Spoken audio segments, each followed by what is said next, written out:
Mon invité a changé nos vies en faisant de la politique. Et ça n'est pas rien. Mon invité passe très facilement des ministères aux grosses têtes. Elle passe de l'Assemblée nationale à la Comédie, le tout toujours avec des couleurs flamboyantes et un sourire incroyable qui m'interroge. Bonjour Roselyne Bachelot. Bonjour Maïtena. Bienvenue. Très heureuse de me retrouver avec des femmes, pour des femmes. Sur les femmes. Sur les femmes, tout va bien. Combien de vies avez-vous, Roselyne ? Alors, comme le chat de Mahomet, j'en ai sans doute eu au moins 9, mais c'est vrai que j'ai été salariée tout à fait bas de gamme au début de ma vie. J'ai été étudiante à 30 ans, ce qui était compliqué. J'ai été pharmacienne, j'ai fait de l'humanitaire en Afrique pendant presque 10 ans, en Guinée-Conakry, dans le Fouta de Jalon. J'ai été députée, j'ai été élue locale, j'ai été ministre, j'ai été écrivain, il m'en manque une. Comédienne ? Je ne suis pas une comédienne et je ne veux pas m'élever au-dessus de ma condition. N'empêche que vous n'avez aucun sujet à y aller, il n'y a pas de limite, vous ne vous prenez pas pour ce que vous n'êtes pas, certes, mais il n'y a pas de limite, on peut vous proposer à peu près... On peut me proposer des choses, mais qui sont des choses occasionnelles, qui ne viennent pas perturber la façon dont j'ai organisé ma vie. Cette liberté de ne pas avoir de limite et d'aller là où il y a le plaisir, ça vient d'où ça ? Je crois que c'est la façon dont ma mère a construit sa vie qui m'a amené à cela. Ma mère, dès que quelque chose faisait plaisir, il fallait s'en méfier et il fallait tout de suite que ça s'arrête. Sa phrase culte, c'était « Il faut quitter les choses avant qu'elles ne vous quittent ». Mon Dieu. Au contraire. Au contraire. Et j'ai vu une femme finalement qui s'est refusée au bonheur par esprit de sacrifice. J'ai décidé que je ne vivrais pas comme elle. Tout est là dans votre sourire, là. Moi, ce sourire, il m'intrigue énormément parce que je sais le prix d'un sourire et je pense que...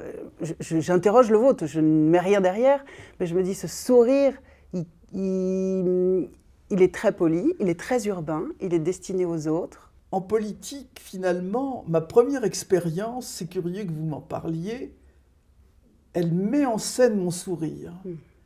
Puisque... Je prends une petite gorgée de thé. Vous avez le droit, on est très à la cool ici. Je suis élu au Conseil général. C'est mon premier mandat. Il y a 42 ans.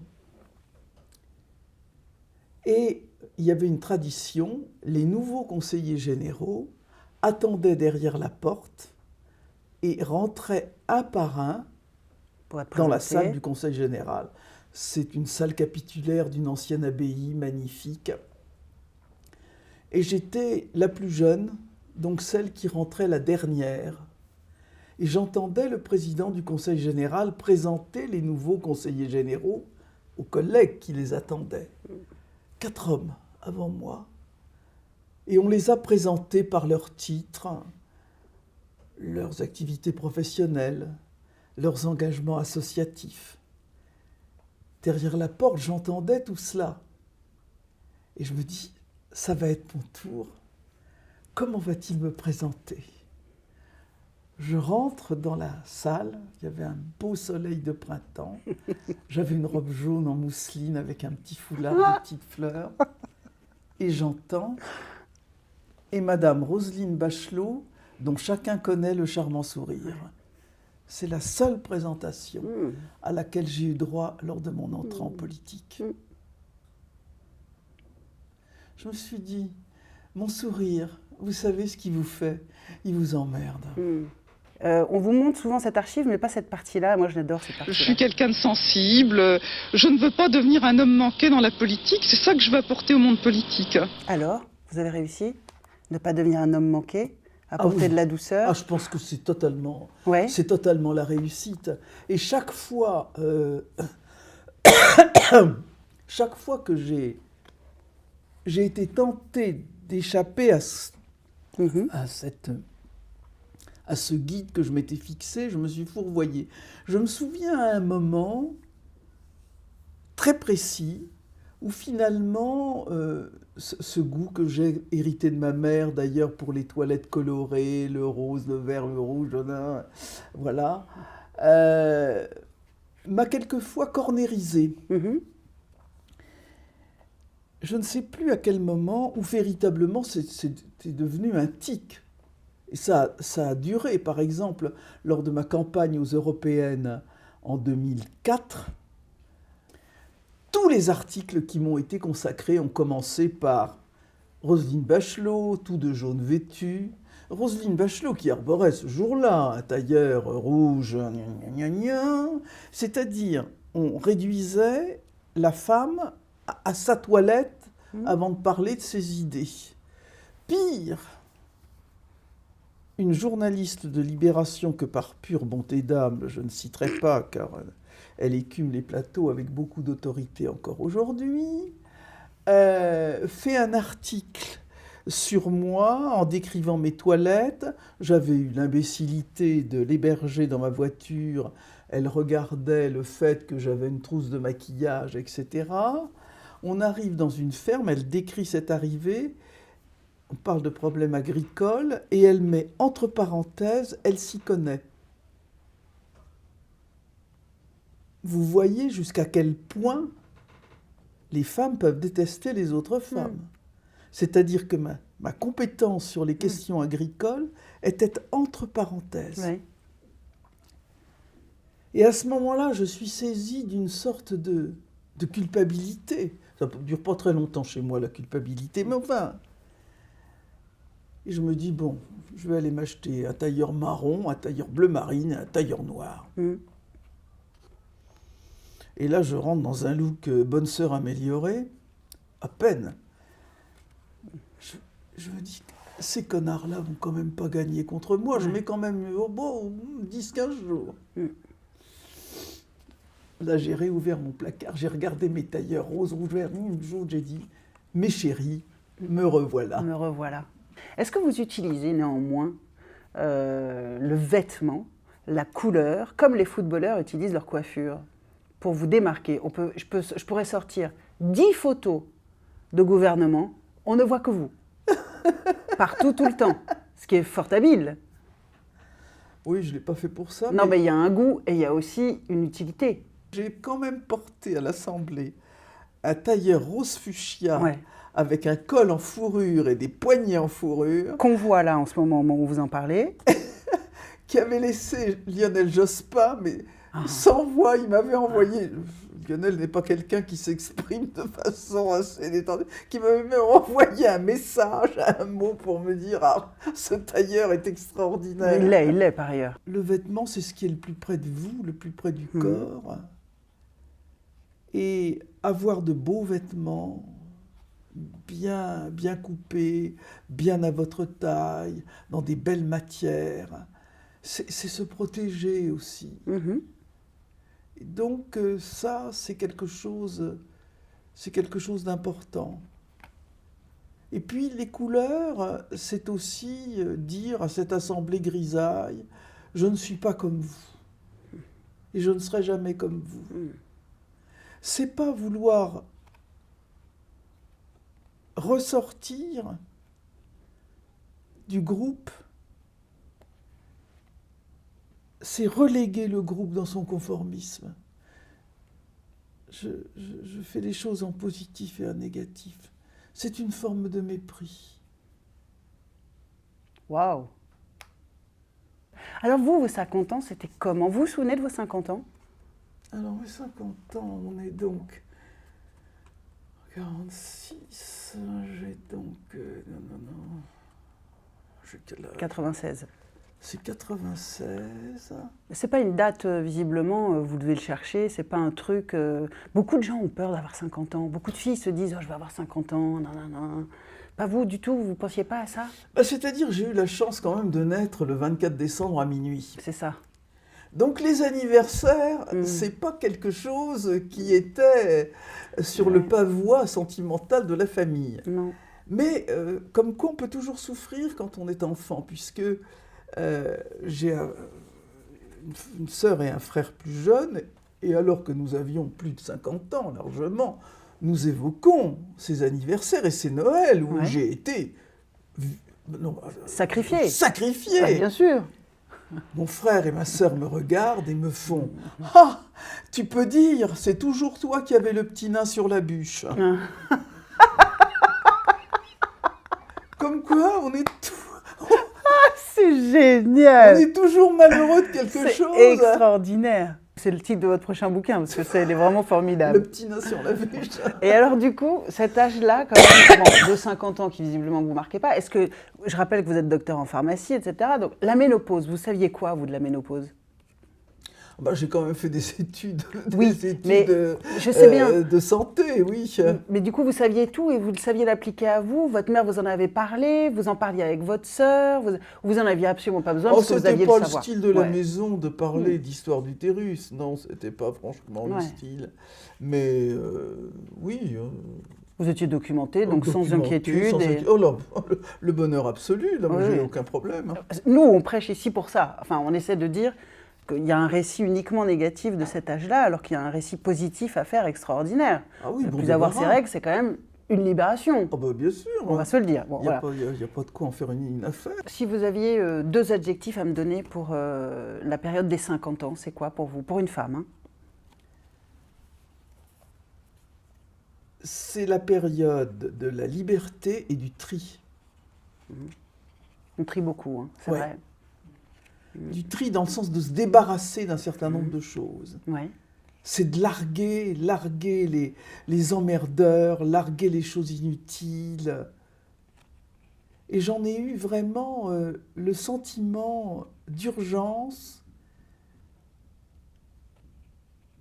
à la mort de mes parents, quand j'ai été obligée de faire ce qu'on fait à la mort de ses parents, c'est-à-dire de trier dans les maisons.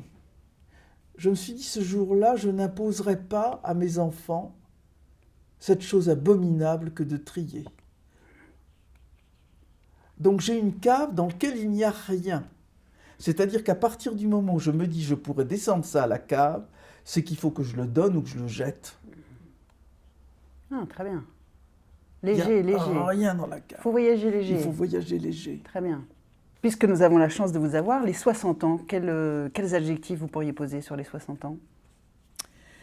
C'est encore plus de liberté C'est vrai et encore plus de déblayage. Oh yes.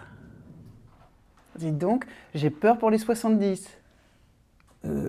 Encore plus de liberté. Et alors, il ne reste plus grand-chose dans les placards, à part mes fringues. Ouais, c'est extraordinaire ça. Comment se fait-il, Rosine, que les femmes de nos âges ne soient pas un sujet politique? À aucun moment, pour personne. Et c'est à la ministre que je parle. On est très nombreuses et on n'est jamais un sujet. Mais finalement, c'est vrai aussi, et pour excuser les politiques, qu'on est obligé de mener des politiques globalisantes. Bah, On 9 mène millions, 9 millions oui, quand non, même. mais, Alors, vous avez raison, 9 je millions. n'excuse pas. On mène des politiques globalisantes, on mène des politiques sur la santé des femmes. On ne peut pas dire qu'on n'ait pas fait des choses sur la santé des femmes. Tant qu'elles peuvent se reproduire. Oui, peut-être. Oui, c'est vrai qu'on parle du congé menstruel, qu'on parle... Et c'est très bien. Et c'est très bien. Et c'est je très, trouve très bien, ça bien très, sûr. Très, très bien. Mais oui, peut-être. On nous considère comme hors d'usage. Hein. Peut-être. Vous vous sentez hors d'usage, vous? Ah bah, il ne manquerait plus que ça. Ils vont voir ceux qui me considéreront comme hors d'usage qui va leur arriver.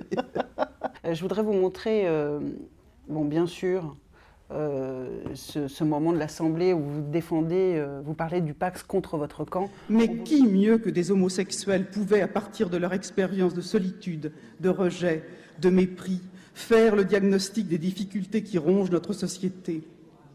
Il et elle ne veulent ni le dégoût des saintes nitouches, ni la commisération des dames patronesses. Moi, je suis frappée dans cet extrait de la liberté de penser que vous avez. Comment une femme de cette époque a cette liberté-là, a toutes ces libertés, et y compris jusqu'au couple homosexuel, et y compris à élever, à dire oui, bien sûr, c'est une idée des homosexuels, le Pax, mais parce que les dames avec les serre-têtes là-bas, elles nous cassent les pieds en fait.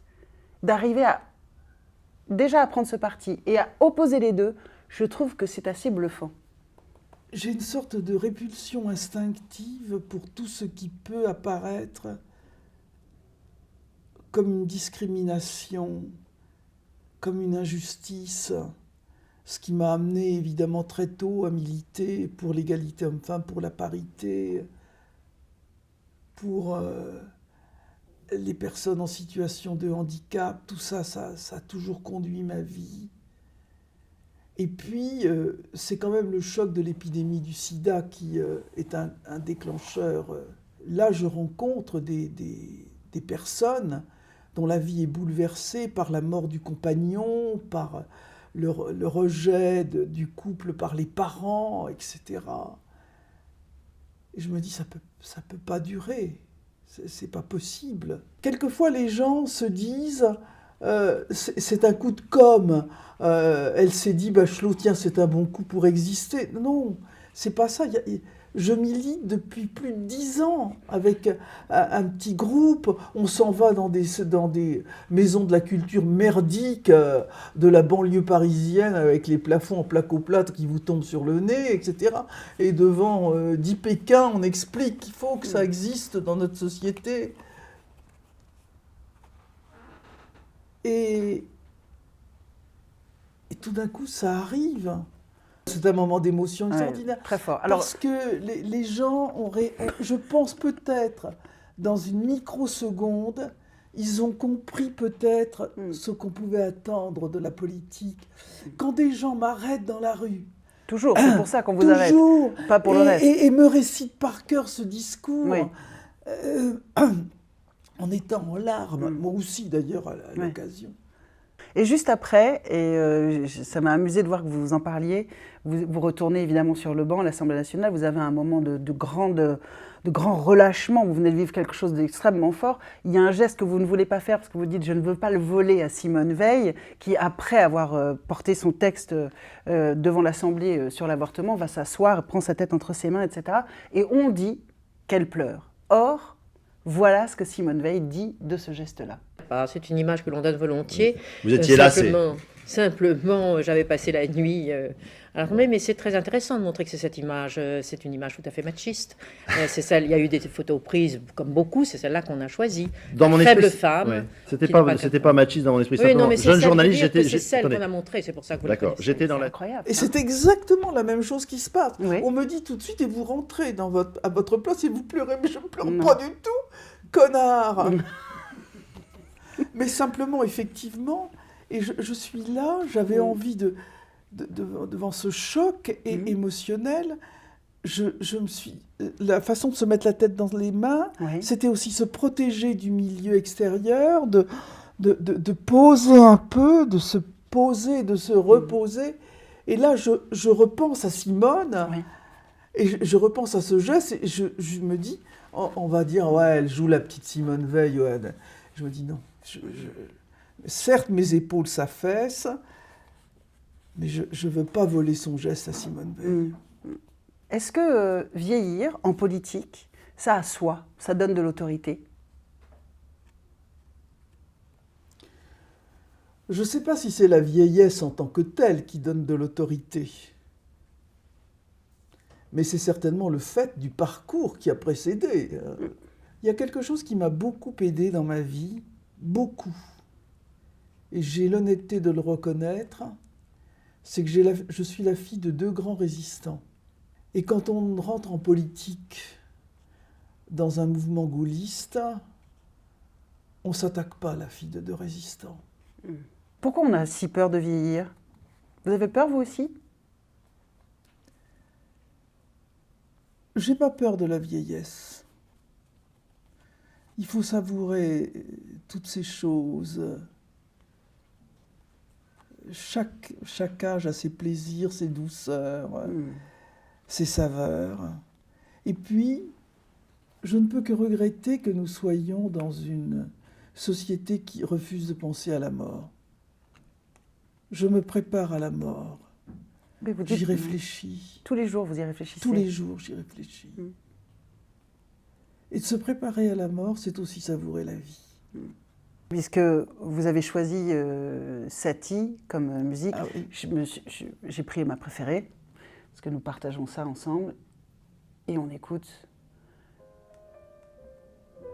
C'est la première des Gnosiennes. Alors ça, c'est quoi pour vous, ça? Si j'ai choisi Satie, c'est parce que c'est un homme plein d'humour. C'est un type qui casse les codes. Et j'aurais pu choisir évidemment un grand Verdi, un grand Wagner, un grand Mozart.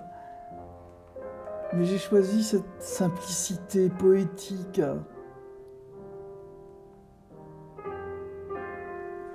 Et cette phrase qu'il dit, on m'a toujours dit, tu verras quand tu auras 50 ans.